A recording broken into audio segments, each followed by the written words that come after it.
Buonasera, bentrovati col notiziario di Prealpina.it. In primo piano l'ennesimo grave incidente avvenuto lungo la superstrada 336 di Malpensa questo pomeriggio, poco prima delle 15, tra Mesero Sud e Magenta, il maxi scontro che ha coinvolto più veicoli, 5 le persone rimaste ferite, tra cui una bambina di 7 anni, 2 dei feriti sono stati trasportati in gravi condizioni in ospedale. La circolazione è stata a lungo interrotta in quel tratto di superstrada per consentire le operazioni di soccorso. Tutti gli approfondimenti si possono leggere su prealpina.it. E ieri sera alle 22:15 l'incidente in autostrada tra Besnate e Sesto Calende con 5 auto coinvolte e 7 feriti. Sono gravi ancora le condizioni di 2 dei feriti, si tratta di un uomo e di una donna di Torino, entrambi trentenni, lui ricoverato all'ospedale di Lecco, lei in quello di Legnano. Nell'incidente è rimasto coinvolto anche un sacerdote di 82 anni che è ancora sotto shock.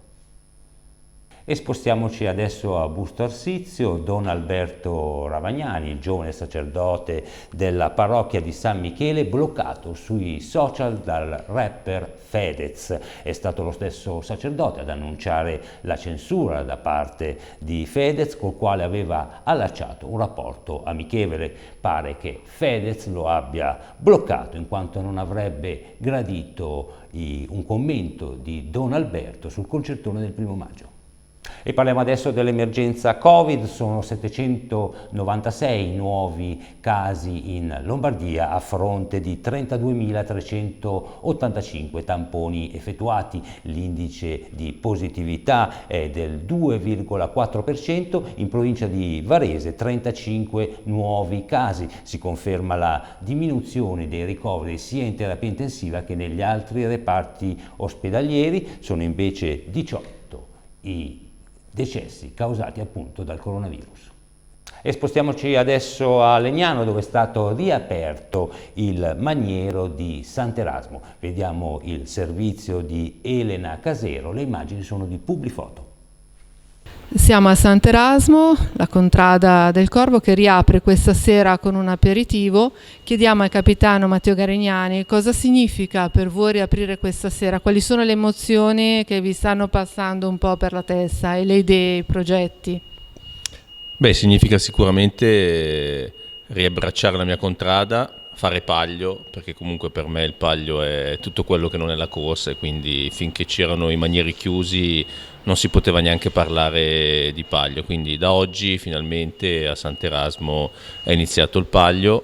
Spero che sia l'inizio di un percorso che ci porti al paglio, ma questo dipenderà un po', insomma, da decisioni che devono essere prese in collegio e in comune.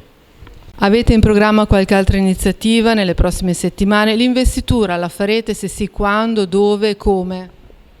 Sì, diciamo adesso tutti i sabati avremo un aperitivo, il 2 giugno faremo un pranzo, una grigliata in contrada per festeggiare Sant'Erasmo, e il 12 giugno abbiamo la nostra investitura che faremo nella chiesa in Canazza, perché diciamo questa di Sant'Erasmo con le restrizioni non può contenere, diciamo, tutti i nostri contradaioli, e poi organizzeremo un pranzo sempre in sicurezza qui in contrada.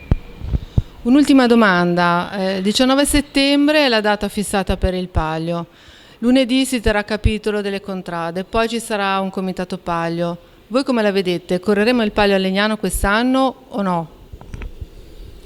Beh, visto come sta andando adesso la pandemia e anche tutta la campagna vaccinale, siamo fiduciosi di poterlo correre.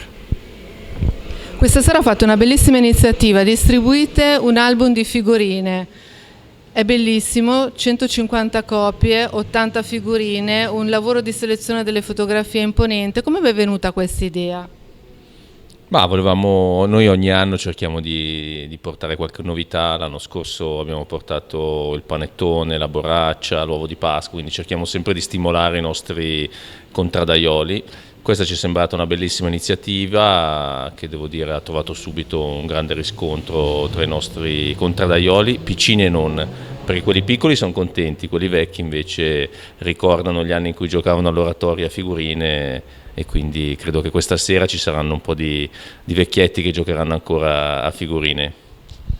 E infine lo sport, partendo dal calcio, impresa del Città di Varese che acciuffa la capolista Gozzano al 95esimo con una punizione capolavoro di Ebagua. Il risultato finale 1-1 sta stretto peraltro ai biancorossi, pari anche nel derby playoff tra Legnano e Carannese, un pareggio che non serve a nessuna delle due squadre. Per il volley Villa Cortese festeggia il ritorno in Serie B2 femminile e nel canottaggio sfuma a Lucerna il pass olimpico per l'angherese Chiara Ondoli e per il gaviratese Nicolò Carucci. E con questo è tutto, appuntamento al notiziario di domani alle ore 13. Una buona serata.